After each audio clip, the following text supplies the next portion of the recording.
Hi ಗೆಳೆಯರೆ, welcome to ಬಾದ್ಶಾ creation studio. ನಗುವಿನ ಒಡೆಯ ಪವರ್ ಸ್ಟಾರ್ ಪುನೀತ್ ರಾಜ್ಕುಮಾರ್ ನಮ್ಮನ್ನೆಲ್ಲಾಗಲಿ 3 ವರ್ಷವಾಗುತ್ತಾ ಬಂತು.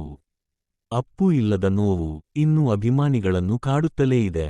ಇನ್ನು ಪುನೀತ್ ರಾಜ್ಕುಮಾರ್ ಅವರನ್ನೇ ಹೋಲುವ ಕೆಲ ಕಲಾವಿದರು ಜನರನ್ನು ರಂಜಿಸುತ್ತಿದ್ದಾರೆ. ಜೂನಿಯರ್ ಅಪ್ಪು ಅಂತ್ಲೇ ಜನ ಇವರನ್ನು ಗುರ್ತಿಸುತ್ತಾರೆ.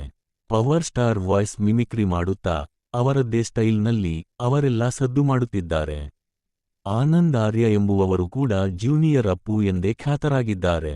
ನೂರಾರು ಕಾರ್ಯಕ್ರಮಗಳಲ್ಲಿ ಥೇಟ್ ಪುನೀತ್ ರಾಜ್ಕುಮಾರ್ ಅವರಂತೆ ಕಾಣಿಸಿಕೊಂಡು ಜನರ ಮನಗೆದ್ದಿದ್ದಾರೆ. ಛಾಯಾ ಹಾಗೂ ಮಾರಕಾಸ್ತ್ರ ಎನ್ನುವ 2 ಸಿನಿಮಾಗಳಲ್ಲಿ ಕೂಡ ಆನಂದ್ ಆರ್ಯ ಬಣ್ಣ ಹಚ್ಚಿ ನಟಿಸಿದ್ದಾರೆ. ಸದ್ಯ ಆನಂದ್ ಅನಾರೋಗ್ಯಕ್ಕೆ ತುತ್ತಾಗಿ ಹಾಸಿಗೆ ಹಿಡಿದಿದ್ದಾರೆ. 2 ಕಿಡ್ನಿ ಫೇಲ್ ಆಗಿ ಸಂಕಷ್ಟಕ್ಕೆ ಸಿಲುಕಿದ್ದಾರೆ. ವೃತ್ತಿಯಲ್ಲಿ ಡ್ರೈವರ್ ಆಗಿದ್ದ ಇವರು ನೆಚ್ಚಿನ ನಟ ಅಪ್ಪು ಅವರಿಂದ ಪ್ರೇರಣೆಗೊಂಡು ಹಾಡು ಹಾಡುವುದನ್ನು ಕಲಿತಿದ್ದರು. ನಂತರ ಆರ್ಕೆಸ್ಟ್ರಾಗಳಲ್ಲಿ ಹಾಡಲು ಆರಂಭಿಸಿದ್ದರು. ನೀವು ನೋಡಲು ಪುನೀತ್ ರಾಜ್ಕುಮಾರ್ ಎಂದು ಜನ ಹೇಳಲು ಆರಂಭಿಸಿದ ಬಳಿಕ ಅವರಂತೆಯೇ ಆನಂದ್ ಆರ್ಯ ವೇದಿಕೆಗಳಲ್ಲಿ ಮಿಂಚಲು ಮುಂದಾದರು. ಬಳಿಕ ಸಿನಿಮಾಗಳಲ್ಲಿ ನಟಿಸುವ ಅವಕಾಶವೂ ಸಿಕ್ಕಿತ್ತು.